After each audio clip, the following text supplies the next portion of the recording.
Welcome back नाजरीन।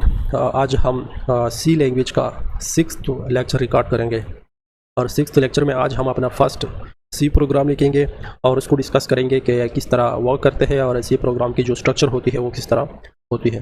पिछले lecture में हमने एक कंपाइलर इंस्टॉल करने का तरीका आपको बताया था कि सी लैंग्वेज के लिए आपको कौन सी कंपाइलर इंस्टॉल करनी है। तो अगर आपने अभी तक वो इंस्टॉल नहीं की है तो प्लीज़ आप हमारी पिछली वीडियो देखें, लेक्चर 5 में हमने इसकी कंप्लीट डिटेल दी थी आपको। तो अभी हम जो आईडी हमने पिछले लेक्चर में इंस्टॉल की थी उसको ओपन करते हैं। जैसे कि आप देख सकते हैं ये वाली आईडी हमने इंस्टॉल की थी डेव सी प्लस प्लस, ठीक है। तो मैं इसको ओपन करता हूँ और अपनी कोडिंग का हम बाकायदा आगाज़ यहाँ से शुरू करेंगे। अब हमने इसको ओपन किया है। अब मैं अपनी सी प्रोग्रामिंग की तरफ बढ़ने लगा हूँ। तो सबसे पहले अब यहाँ से आगे मुझे क्या करना चाहिए, ठीक है। तो क्या करना है, डायरेक्ट आपने आ जाना है यहाँ पर लेफ़्ट साइड के टॉप में आपको एक ऑप्शन नज़र आ रहा होगा जिसके ऊपर फाइल लिखा है, ठीक है। तो इसके ऊपर आपने क्लिक करना होगा। फाइल के नीचे आपको न्यू का ऑप्शन मिलेगा, न्यू के ऑप्शन के ऊपर क्लिक करना है और इसी न्यू के सामने आपको एक अलग लिस्ट नज़र आएगी। तो यहाँ से आपने प्रोजेक्ट को सेलेक्ट करना है। जैसे ही आप प्रोजेक्ट का ऑप्शन सेलेक्ट करेंगे ये विंडो आपके सामने आएगी। अब इसमें आपने क्या करना है, आपने कंसोल एप्लीकेशन का जो ऑप्शन है इसके ऊपर सेलेक्ट करना है। अगर आपका बाय डिफ़ॉल्ट यहाँ सी प्लस प्लस सेलेक्ट है तो आपने इसको अनचेक करके यहाँ सी प्रोजेक्ट के ऊपर चेक करना है, क्योंकि हम सी कोडिंग करने लगे हैं। जब आप सी प्लस प्लस करेंगे तो ये वाला ऑप्शन आपने सेलेक्ट करना होगा। बट अभी सी प्रोजेक्ट ओके है।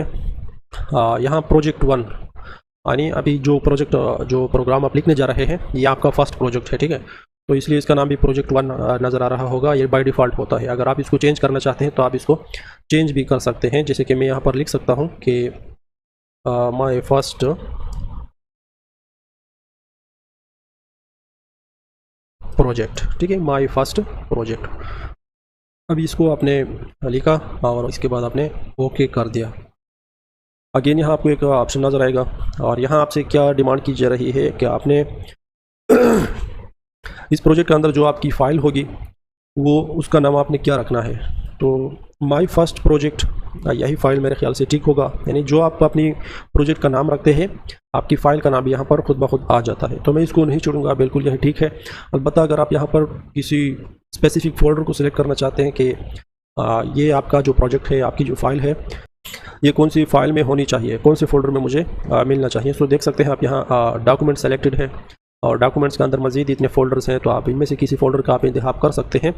तो मैं अगर फॉर एग्ज़ाम्पल यहाँ करना चाहूँ तो प्रैक्टिस इन सी की जो फ़ोल्डर है मैं चाहता हूँ कि इसमें मेरा सारा कोड फाइल मिले, ठीक है। तो मैं इसके ऊपर सेलेक्ट करूँगा और जैसे ही इसके ऊपर आप सेलेक्ट करेंगे आप इसको ओपन के ऊपर क्लिक करेंगे और ओपन के अंदर आपने my first program, first C program, ठीक है। ऑलरेडी 2 फाइल्स एग्जिस्ट करते हैं तो अब ये वाली भी इसमें इंक्लूड हो जाएगी जब मैं इसे ऊपर क्लिक करूँगा। तो यहाँ तक आपकी सेटअप है। जैसे ही आप ये का क्लिक करते हैं तो कुछ कोड जो है आपको नज़र आ जाएगा। अब ये कोड मुझे बाय डिफ़ॉल्ट क्यों मिलता है, जब भी मैं अपनी कंपाइलर को ओपन करूँगा तो ये कोड मुझे ज़रूर मिलेगा। तो यहाँ से एक बात तो आपको क्लियर करनी चाहिए कि जो कोड आपको यहाँ बाय डिफ़ॉल्ट मिल रहा है इसका मतलब ये है कि आपके हर सी प्रोग्राम, जब भी आप सी प्रोग्राम करेंगे उसमें इस कोड का होना ज़रूरी है, ठीक है। जितना भी आपका सिंपल प्रोग्राम क्यों ना हो उसके लिए इतना कोड आप यूँ समझिए कि ये एक मस्ट है, ठीक है। विदाउट दिस अगर इनमें से कोई भी चीज़ नहीं है तो आपका कोड जो है वो प्रॉपर काम नहीं करेगा। सो अगर आप किसी ऐसे कंपाइलर में कोडिंग कर रहे हैं जहां आपको पहले से इस तरह का कोड नज़र नहीं आ रहा तो यहाँ से आप इस बात को नोट कीजिए कि आपने फिर इसको मैनुअली कीबोर्ड से ये कोड टाइप करना होगा, ठीक है। अच्छा ठीक है, यहाँ तक तो आपको पता होनी चाहिए कि जो कोड आपको अभी स्क्रीन के ऊपर नज़र आ रहा है इट इज़ वेरी इंपॉर्टेंट, ठीक है। कम से कम ये कोड हर प्रोग्राम के लिए ज़रूरी होता है। अब ये कोड है क्या, थोड़ा इसको डिस्कस करते हैं। सबसे पहले आपको ये 2 ग्रीन लाइन नज़र आ रही होगी। एक है यहाँ पर हैश इंक्लूड studio.h और दूसरा है यहाँ पर हैश इंक्लूड cstdlib.h, ठीक है। अब इन 2 लाइन्स को आप क्या कहते हैं, इन 2 लाइन्स हम हेडर फाइल्स का नाम देते हैं सी लैंग्वेज में या सी प्रोग्रामिंग में, ठीक है। अब ये हेडर फाइल्स आपको कैसे पता चलेगा कि ये जो कोड है ये हेडर फाइल को रिप्रेजेंट करता है। सो जब देखें किसी भी प्रोग्रामिंग लैंग्वेज में, सी लैंग्वेज हो या मोस्टली या C++ लैंग्वेज हो, अगर आपने हेडर फाइल्स को आइडेंटिफाई करना है तो आपको यहाँ से पता चलना चाहिए ये हैश इंक्लूड इसके साथ ज़रूर लिखा होगा। सो हैश इंक्लूड से ये पता चलता है कि ये एक हेडर फाइल है, ठीक है। इसको हम प्री डिफाइंड डायरेक्टिव्स भी कहते हैं और इसका एक कंप्लीट चैप्टर है जो हम बाद में पढ़ेंगे। तो इसका मतलब ये है कि हेडर फाइल्स ये सिर्फ ये दो नहीं है, बल्कि इसके अलावा भी बहुत ज़्यादा हेडर फाइल्स एग्जिस्ट करते हैं जिसको हम डिटेल में बाद में पढ़ेंगे। अब एक हेडर फाइल का नाम है studio.h और दूसरे हेडर फाइल का नाम है stdlib.h। ये studio.h stands for standard input output file, ठीक है, या लाइब्रेरी, और ये सिर्फ सिंपली स्टैंडर्ड लाइब्रेरी, और ये .h जो है ये इसका एक्सटेंशन है।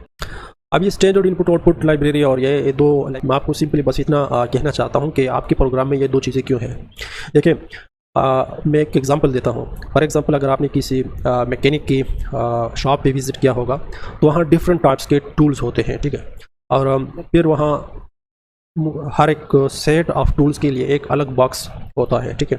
एक बॉक्स में एक सेट के टूल्स होते हैं, फिर दूसरे बॉक्स में अलग टाइप के टूल्स होते हैं। तो ये जो बॉक्सेस होते हैं जिसको हम टूल बॉक्स कहते हैं, ठीक है, और उसी टूल बॉक्सेस से एक एक टूल को जो आपका मैकेनिक होता है वो अपनी ज़रूरत के मुताबिक इसको इस्तेमाल करता है। तो आप इसी को भी इस तरह समझिए कि ये जो हेडर फाइल्स होते हैं ये आपके टूल बॉक्सेस की तरह होते हैं। इसके अंदर मुख्तलिफ़ तरह के टूल्स होते हैं जो कि हम वक्त ज़रूरत अपनी प्रोग्राम में यहाँ पर इसको इस्तेमाल करते हैं।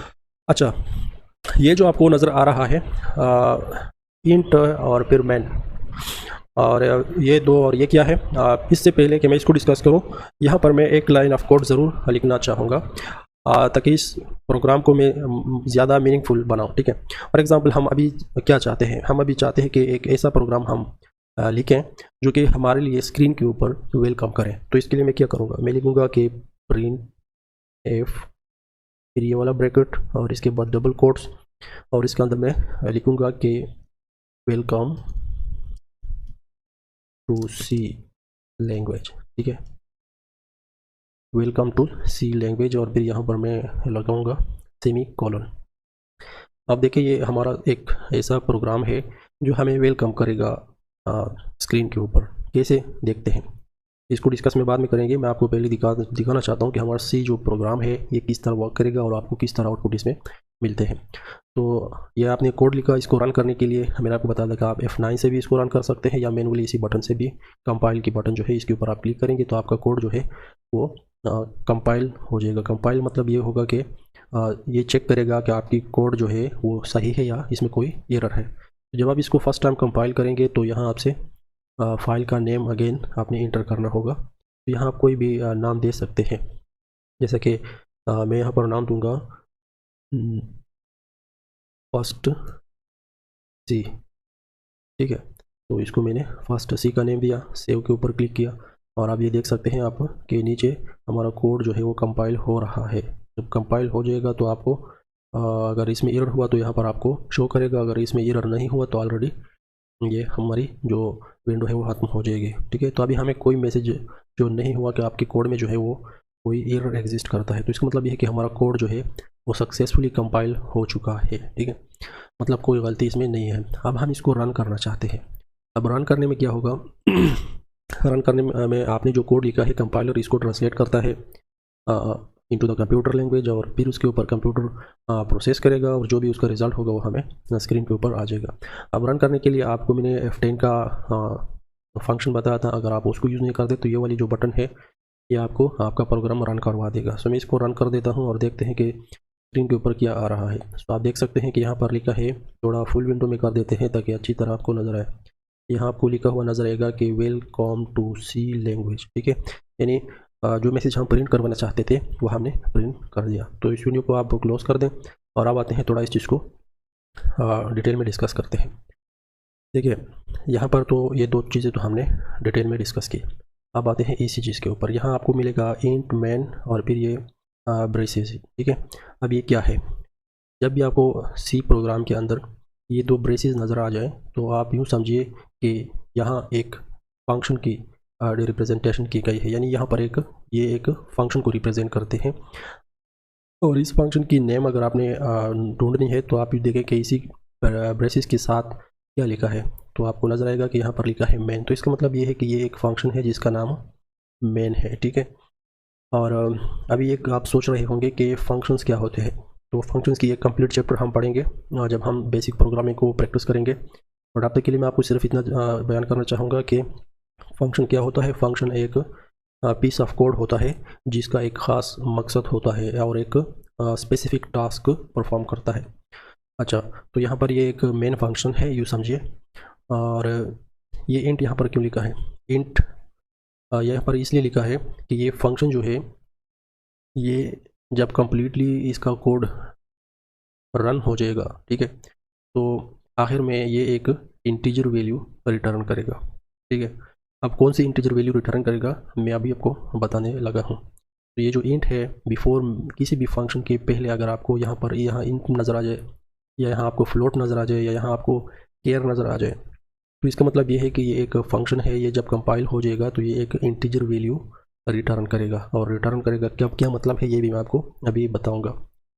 अच्छा, अगर आप चाहते हैं कि को कंपाइल करने के बाद कोई भी वैल्यू रिटर्न ना करें तो इसके लिए आपने यहाँ पर क्या लिखना होगा? वॉइड, VOID लिखना होगा। बट ये चीज़ें हम बाद में प्रैक्टिस के साथ डिस्कस करेंगे। अब तक के लिए आपको सिर्फ इतना बताना था कि ये लाइन ऑफ कोड जो है ये क्या रिप्रेजेंट कर रहा है। तो इसमें आपको जब भी किसी भी लाइन ऑफ कोड में आपको ये छोटी ब्रैकेट नज़र आएगी तो आप यूँ समझिए कि ये एक फंक्शन है। और इस फंक्शन का नाम अगर आपने देखना है तो बिल्कुल इसी ब्रैकेट के साथ जो टेक्स्ट होता है ये उसी फंक्शन का नेम होता है। और इस नेम से आगे अगर आपको यहाँ पर कोई डेटा टाइप नज़र आ जाए, जैसे कि इंट एक डेटा टाइप है, ठीक है, कीवर्ड है, तो आप यूँ समझिए कि ये फंक्शन इसी टाइप की वैल्यू रिटर्न कर रहा है। इंट है तो ये इंटीजर वैल्यू रिटर्न करेगा, फ्लोट है तो ये फ्लोटिंग वैल्यू रिटर्न करेगा, और केयर है तो ये कैरेक्टर वैल्यू रिटर्न करेगा। अच्छा, जब भी कोई भी फंक्शन होता है तो ये इसका डिक्लेरेशन पॉइंट होता है। ये फंक्शन यहाँ पर डिक्लेयर किया गया है। किसी भी फंक्शन की एक होती है डिक्लेरेशन पॉइंट और एक होती है उसकी बॉडी। तो इसी फंक्शन की बॉडी आपको अगर देखनी है तो आपको ये कर्ली ब्रैकेट्स इसके जो नीचे है ये इसी फंक्शन की बॉडी रिप्रेजेंट करती है। अब इसी बॉडी का क्या मतलब है? किसी भी फंक्शन की बॉडी में आप वो कोड लिखते हैं जो आपका पर्पस होता है। जैसे कि हमारा पर्पस था कि हम एक ऐसी कोड लिखें जो हमें स्क्रीन के ऊपर वेलकम का मैसेज प्रिंट करे। तो आप देख सकते हैं कि वो कोड हमने कहाँ लिखा? इसी फंक्शन की बॉडी में हमने लिखा। तो जब भी सी की कोडिंग आप करेंगे वो हमेशा आपने मेन फंक्शन की बॉडी में यहाँ पर आपने लिखना होगा। अब ये लाइन तो अभी हमने अपनी तरफ से लिखा, इससे पहले ये वाली वैल्यू जो थी ना रिटर्न की, ये बाय डिफ़ॉल्ट मुझे मिल रही थी।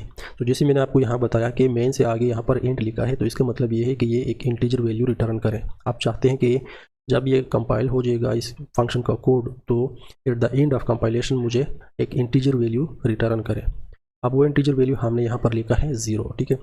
अगर आपने बाइनरी में पढ़ा हो, थोड़ा डिजिटल लॉजिक में अगर आपने स्टडी किया हो, तो वहाँ क्या होता है? 0 का मतलब होता है ट्रू, ठीक है, और 1 का मतलब होता है फॉल्स। तो मतलब ये है कि जब इसी मेन का कोड कंपाइल हो जाएगा तो आखिर में कमांड कहाँ पर आएगी? ये रिटर्न 0 सबसे आखिर में होती है, ठीक है। तो जब यहाँ पर कमांड आ जाती है तो ये रिटर्न 0, रिटर्न एक कीवर्ड है, ठीक है, और इसका कंपाइलर को पता है कि मुझे क्या करना है। जब ये आ जाएगा तो ये 0 का मैसेज सिग्नल भेजेगा कंपाइलर को, जिससे कंपाइलर को अंडरस्टैंड कर पाएगा कि जो भी कोड यहाँ ऊपर इससे लिखा गया है वो बिल्कुल सही है, ठीक है, इसमें किसी किस्म की गलती नहीं है। तो 0 जाएगा मतलब ट्रू, और ट्रू के ऊपर फिर वो आपका एक्शन करेगा। अगर यहाँ आपने कोड लिखा है 10 लाइन का, 20 लाइन का कोड है, और उसमें किसी लाइन के अंदर आपको एरर आ जाता है, देखिए जैसे कि फॉर एग्जांपल यहाँ पर मैं थोड़ा एरर इसमें डाल देता हूँ, तो क्या होगा? मैं इसको रन करूँगा और रन करते करते आप देख सकेंगे कि हाँ ये लाइन क्या है? ये रेड हो चुकी है। अब इसका मतलब ये है कि कंपाइलर को कमांड यहाँ तक पहुँचा ही नहीं है, कमांड इसी लाइन के ऊपर रुक चुका है। यहाँ रुक गया मतलब यहाँ से कंपाइलर को 0 की बजाय कोई और वैल्यू चला गया है, और मुझे उम्मीद है कि ये 1 का मैसेज इसको प्रिंट करेगा। जब कंपाइलर को 1 का मैसेज जाएगा तो इसका मतलब ये है कि वो अंडरस्टैंड करेगा कि इसी कोड में कोई एरर है, और वो वहीं पर रुक जाएगा। और नीचे आपको आप देख सकते हैं, आपको बताएगा कि कौन सी लाइन में आपकी एरर है और एरर की नोयत क्या है। तो यहाँ पर आप देख सकते हैं एरर है एक्सपेक्टेड, कौन सी एरर है? बिफोर रिटर्न, यानी कि सेमीकॉलन की कोई एरर है, रिटर्न से पहले एक सेमीकॉलन की गलती है। तो यहाँ पर सेमीकॉलन हमने नहीं लगाया तो वही गलती है। अगर मैं इसको लगाऊंगा तो अब एरर नहीं होगा। आप देख सकते हैं ये कम्प्लीटली कंपाइल हो गया और कोई भी लाइन रेड नहीं हो गई। सो इसका ये मतलब होता है कि जब इसी फंक्शन का कोड सक्सेसफुली रन हो जाएगा तो 0 भेजे, अगर सक्सेसफुली रन नहीं हो गया तो इसका मतलब ये है कि कमांड इससे ऊपर कहीं पे रुक जाएगा और जहाँ कंपाइलेशन रुक जाएगी वहाँ से कंपाइल को 0 की बजाय कोई और वैल्यू चला जाएगा, जिससे कंपाइलर ये समझेगा कि कोड में एरर है और फिर उसी की बेस पर आपको एक मैसेज प्रिंट करेगा कि आपकी प्रोग्राम में इस टाइप की एरर है। बट अगेन ये चीज़ें अभी इतनी कॉम्प्लिकेटेड आपको लगेगी कि आप समझेंगे कि ये क्या बोल रहा है, but with the passage of time हम इन चीज़ों को कवर करेंगे, ये इतनी बड़ी चीज़ नहीं होती। अच्छा, अब यहाँ पर आप देख सकते हैं कि एक करली छोटी ब्रैकेट आपको नज़र आएगी। जैसे मैंने आपको बताया कि जब भी आपको कोई छोटी ब्रैकेट नज़र आ जाए तो समझिए कि ये एक फंक्शन को रिप्रेजेंट करता है और इसी फंक्शन का अगर आपने नाम मालूम करना है तो इससे पहले आप देखें कि कौन सा टेक्स्ट लिखा है। तो यहाँ पर लिखा है प्रिंट एफ। तो ये प्रिंट एफ क्या है, ये एक फंक्शन है। अब ये फंक्शन जो है ये एक टूल है, ठीक है, और ये टूल हमने कौन सी टूल बॉक्स का इस्तेमाल किया है, इसी का या इसी का। तो ये चूँकि हमारे लिए आउटपुट का काम करता है, ये मैसेज आउटपुट कर देता है हमें, तो ये स्टैंडर्ड इनपुट आउटपुट लाइब्रेरी का टूल है, ठीक है। तो इस तरह कोई ऐसा कभी ऐसा होगा कि आपसे इनपुट के तौर पर पूछ लेगा, स्कैनएफ हम बाद में डिस्कस करेंगे, तो वो आपका भी एक अलग टूल होगा जो कि इसी लाइब्रेरी से आपने लिया होगा। बट अगेन यहाँ ये प्रिंट एफ क्या है, ये एक स्टैंडर्ड फंक्शन है, ठीक है, और ये ऐसा फंक्शन है प्रिंट एफ कि इसकी नेचर और इसकी ये किस तरह काम करता है ये डिफ़ाइन करने की अभी आपको कोई ज़रूरत नहीं है। बस अभी ये कंपाइलर है के लिए काफ़ी है कि अगर आपने यहाँ पर studio.h की लाइब्रेरी इंक्लूड की है तो कंपाइलर इसको खुद समझेगा कि प्रिंट एफ का क्या काम है और इसको हमने कैसे टैकल करना है, ठीक है। तो इसका फ़ायदा ये होता है कि इस तरह आप डिफरेंट टाइप्स के टूल्स आप इसी इन हेडर फाइल से आप यहाँ यूज़ करेंगे जो कि आपकी काम में आसानी के अंदर जब आप डबल कोट्स लिखेंगे, इन डबल कोट्स के अंदर आप जो कुछ भी लिखेंगे वो वैसा का वैसा प्रिंट होगा, ठीक है। तो ये एक सिंपल प्रोग्राम था आज का हमारा, ठीक है। ये देखिए ये हेडर फाइल्स है, ये डिक्लेरेशन है। अच्छा, ये मेन फंक्शन ज़रूरी क्यों होता है हर सी प्रोग्राम के अंदर, ठीक है। तो मैं आपको बताऊं कि जब आप किसी भी सी प्रोग्राम को कंपाइल करते हैं तो कंपाइलेशन किसी पॉइंट से शुरू होगी, ठीक है। तो सी प्रोग्राम जो होता है उसकी कंपाइलेशन हमेशा यहाँ से शुरू होती है, मेन से। जब भी जितना भी लाइंस ऑफ कोड आपने क्यों ना लिखा हो, 1000 लाइंस ऑफ कोड अगर आपने लिखा है, तो अगर आप इसको फर्स्ट टाइम कंपाइल करेंगे तो आपका कंपाइलर कंपाइलेशन कौन सी लाइन से स्टार्ट करेगा, जहाँ से आपका मेन फंक्शन होता है, ठीक है। सो इससे ऊपर अगर आपने 100 लाइन ऑफ कोड भी लिखा होगा तो वो इतना इम्पॉर्टेंट नहीं होगा। सबसे पहले वो कंपाइलेशन स्टार्ट करेगा मेन से, इसी लाइन पे आ जाएगा। अगर ये सही तरह से डिक्लेयर किया गया है तो फिर इस लाइन पे आ जाएगा। इसी की फंक्शन की बॉडी है, बिल्कुल बॉडी चेक की। अब इसी बॉडी के अंदर आ जाएगा, फर्स्ट लाइन को देखेगा कि इसी फर्स्ट लाइन का जो कोड है इसमें कोई एरर तो नहीं है, ठीक है। अब ये लाइन बिल्कुल सही चल गई तो अब इसको नेक्स्ट लाइन पे आ जाएगा। जैसे कि फॉर एग्जांपल मैं 2 बार इस चीज़ को इसी लाइन को या वेलकम मैसेज को प्रिंट करना चाहता हूँ। अब जैसे ही हमने इस चीज़ को पेस्ट किया, आप देखेंगे कि ये अब ये वेलकम टू सी लैंग्वेज का मैसेज 2 बार प्रिंट करेगा। सबसे पहले मैं इसको रन कर देता हूँ। अब इसको कंपाइल कर देते हैं और आप देख सकते हैं कि वेलकम टू सी लैंग्वेज और इसके बाद direct welcome to C language दोबारा लिखा है। अब देखिए यहाँ से मैंने आपको बताया कि स्टार्ट कहाँ से लेगा, यहाँ से शुरू किया, फिर इसी के बाद इसकी बॉडी चेक करेगी, इसकी बॉडी सही तरह है, ऐसा तो नहीं है कि एक ब्रैकेट है और इसका ओपनिंग है और क्लोजिंग नहीं है। ये दोनों चेक करेगा कंपाइल। फिर इसके अंदर आ जाएगा, फर्स्ट लाइन को चेक किया, बिल्कुल ये सही है। फिर सेकेंड लाइन को चेक किया, बिल्कुल इसका भी सिंटैक्स ट्रू है। देखिए आप इसी मैसेज को मैं अगर चेंज करना चाहूँ तो कैसे कर सकते हैं, वेलकम टू ये आप यहाँ पर लिखे कि हेलो गुड। यहाँ मैं दूसरा मैसेज प्रिंट करना चाहता हूँ गुड का, तो आप देखेंगे कि ये किस तरह प्रिंट हो जाएगा। तो आप देख सकते हैं सबसे पहले प्रिंट हो चुका है वेलकम टू सी लैंग्वेज और इसके बाद गुड। अब एक चीज़ यहाँ पर आपको कन्फ्यूजन लगेगी कि यहाँ जो हमारी कोड है वो आउटपुट हमें एक लाइन में नज़र आ रहा है, ठीक है, और जो हमने लिखा है वो तो टू डिफरेंट लाइंस में हमने इस चीज़ को लिखा था। तो इसको हम इसी तरह अगर प्रिंट करना चाहें कि ये अलग लाइन में होगा और ये अलग लाइन में होगा तो मैं क्या करना चाहिए हमें। तो देखें, अगर आप इसको 2 डिफरेंट लाइंस में लिखना चाहते हैं तो सी लैंग्वेज यहाँ से जो फर्स्ट वन होता है उसके आखिर में आप लिख लें कि बैकस्लैश और एन। अब इसी बैकस्लैश एन से क्या करेगा आपका कंपाइलर जो है वो इसी गुड को एक अलग लाइन में प्रिंट करेगा। देखते हैं किस तरह हमें नज़र आता है। तो ये आप देख लीजिए हो गया, और आप देख सकते हैं कि ने इसको कंपाइल किया, रन किया, और रन करने के बाद वेलकम टू सी लैंग्वेज एक लाइन में है और गुड एक अलग लाइन में हमें नज़र आता है। तो अगर आपने लाइंस को स्प्लिट करना है तो \n लिखना पड़ेगा आपको, यानी अगर आप चाहते हैं कि वेलकम टू सी लैंग्वेज के बाद जो भी प्रिंट होगा वो किसी अलग लाइन में होगा, तो इसी के एंड बार आपने \n लिखना है। जैसे कि यहाँ पर मैं अगर चाहता हूँ कि गुड के बाद, ठीक है, जो भी प्रिंट होगा वो अलग लाइन से एक नए लाइन में होना चाहिए, तो मुझे गुड के आखिर में क्या लिखना पड़ेगा, \, और फिर n को हमने लिखना होगा। तो ये चीज़ भी आपको पता होनी चाहिए। और इसी तरह आप देख सकते हैं कि हर एक लाइन ऑफ कोड जो हमने in the body of main function लिखा है, हर एक लाइन ऑफ कोड के आखिर में आपको ये चीज़ नज़र आता है, देखिए ये वाली, ठीक है। तो ये क्या है, ये सेमीकोलन कहलाता है। और इससे का मतलब क्या होता है, ये हम क्यों लिखते हैं, इसका मतलब ये होता है कि यहाँ पर इस लाइन का द एंड हो चुका है। कंपाइलर को कैसे पता चलेगा कि ये जो लाइन ऑफ कोड है ये कहाँ तक है, तो अगर आपने आखिर में ये सेमीकोलन लगाया है तो कंपाइलर समझेगा कि ये लाइन जो है ये बिल्कुल इसी पॉइंट तक है, ठीक है। अगर आप ये नहीं लगाएंगे तो आपको एरर का मैसेज तो होगा। जैसे कि मैं अगर यहाँ पर इसको नहीं लिखूंगा तो आप देखेंगे कि एक एरर का मैसेज आएगा ड्यूरिंग द कंपाइलेशन, आप देख सकते हैं, या उसी लाइन पे मुझे रेड नज़र आ रहा है, तो इसका मतलब ये है कि इसी लाइन में गलती है। अब गलती की नोयत अगर आपने जाने है, ये एरर आपको नीचे लिखा नज़र आएगा, एक्सपेक्टेड एरर, क्या कौन सी एरर है ये आपको बता दिया है, एक सेमीकोलन, ठीक है। और ये सेमीकोलन की गलती है कहाँ पर है, बिफोर रिटर्न, यानी रिटर्न से पहले सेमीकोलन की गलती है। तो जाहिर है ये रिटर्न है और इससे पहले यहाँ पर हमने सेमीकोलन नहीं लगाया है, तो हम सेमीकोलन लगा लेते हैं तो गलती ख़त्म हो जाएगी। इस तरह आपको यहाँ पर कंपाइलर बताएगा फिर के क्या हो रहा है आपके प्रोग्राम के अंदर। हमसे जो अभी तक हमने इसको डिस्कस नहीं की वो ये है कि ये क्या है, स्लैश है, स्टार है, स्टार है, स्लैश है, ठीक है। इसको हम कहते हैं कमेंट। कमेंट क्या होता है प्रोग्रामिंग के अंदर, देखिए जब आप प्रोग्रामिंग करते हैं और किसी बड़े ऑर्गेनाइजेशन में जब आप प्रोग्रामिंग करते हैं तो वहाँ 1000 ऑफ लाइन्स ऑफ कोड भी आपको हो सकते हैं कि आप लिखें, ठीक है। एक टीम वर्क होती है, वहाँ बहुत ज़्यादा कोड होती है, तो उसी कोड की अंडरस्टैंडिंग वेरी डिफ़िकल्ट होती है। अगर आपने एक कोड लिखा है तो भी अगर आप इसको कुछ अर्से बाद देखेंगे तो आपको अपनी कोड की अंडरस्टैंडिंग नहीं होगी अगर बहुत ज़्यादा कोड हुआ तो। इसी तरह अगर कोई दूसरा बंदा आपका कोड देखेगा तो उसको तो बिल्कुल भी उसकी समझ नहीं आएगी।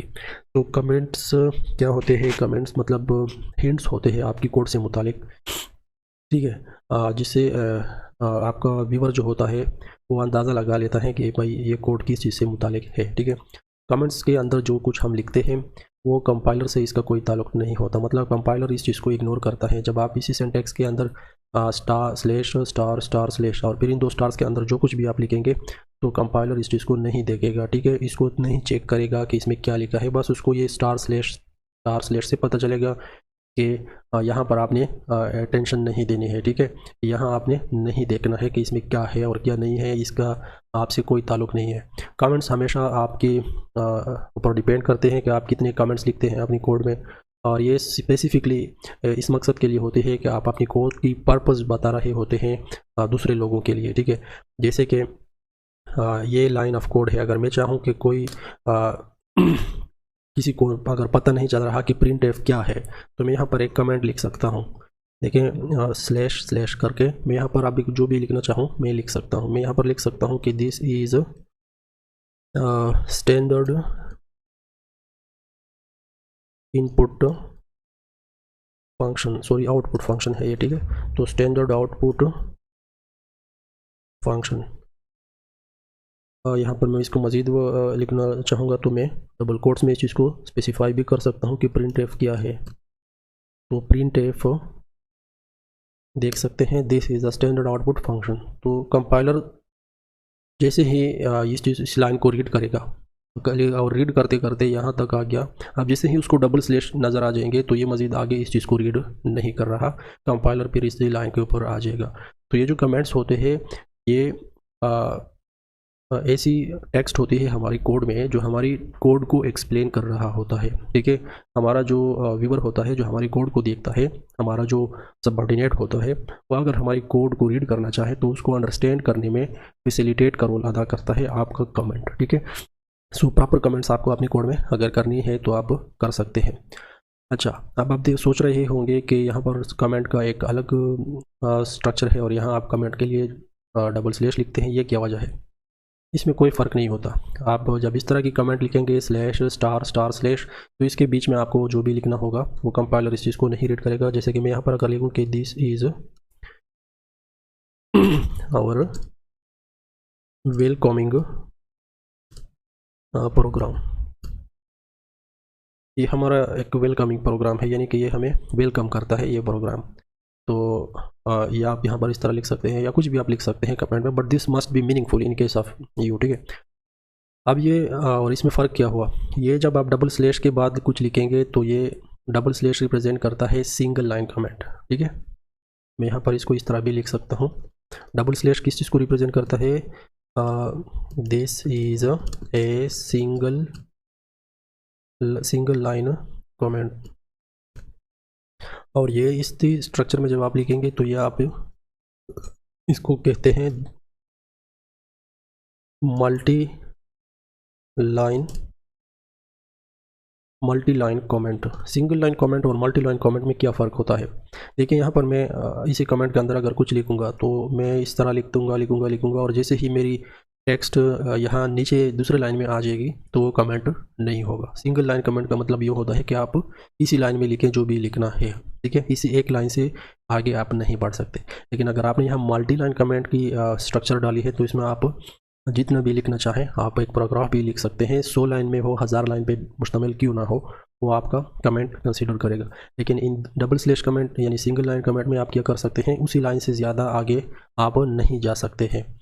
तो ये था आज का हमारा सिंपल सा पहला सी प्रोग्राम जिसको हमने डिस्कस किया। हमारा आज की प्रोग्राम की जो हमने लिखा इसका काम था, इसका काम ये था आज का इस प्रोग्राम की कि हमने सिर्फ स्क्रीन के ऊपर एक मैसेज प्रिंट करवाना था। कुछ लोग हेलो वर्ल्ड को प्रिंट करते हैं, तो कुछ लोग कुछ प्रिंट कर सकते हैं। यहाँ पर आप जो कुछ भी लिखेंगे वो आपको प्रिंट करेगा। So welcome to C language, अपना नाम भी आप यहाँ पर प्रिंट कर सकते हैं, हेलो वर्ल्ड भी लिख सकते हैं, कुछ भी लिख सकते हैं। बस आपको ये पता होनी चाहिए कि जो भी मैं प्रिंट करूँगा उसका सिंटैक्स क्या होगा। आपको प्रिंट इफ लिखना है, ये ब्रेसिस का ब्रैकेट लगाना है, फिर इसके अंदर आपने डबल कोट्स लगाने हैं, ठीक है। और इसी डबल कोट्स के अंदर आपका जो भी मैसेज होगा वो वैसा प्रिंट होगा। अच्छा, ये डबल कोट्स के अंदर आप जो कुछ भी लिखते हैं इसको कहाँ किया जाता है? इन प्रोग्रामिंग सेंस इसको हम स्ट्रिंज कहते हैं। क्या कहते हैं? स्ट्रिंज, ठीक है। इसको हम डिटेल में पढ़ेंगे स्ट्रिंज क्या होते हैं। बट आज तक के लिए मेरे ख्याल से इतना काफ़ी हो। उम्मीद करता हूँ कि आज की इस लेक्चर से आपने बहुत कुछ सीखा होगा। अगर आज में किसी भी की तरह की आपको कोई मुश्किल नज़र आ रही है तो आपने बिल्कुल भी इसके लिए फ़िक्रमंद नहीं होना है। विद रिस्पेक्ट टू या with the passage of time and with the practice, ये चीज़ बहुत सिंपल है और आप हमारे साथ रहिए। इंशाल्लाह वक्त के साथ साथ आपकी ये सारी परेशानियाँ हम दूर करेंगे। तब तक के लिए मैं आपसे इजाज़त चाहूँगा। अल्लाह हाफ़िज़।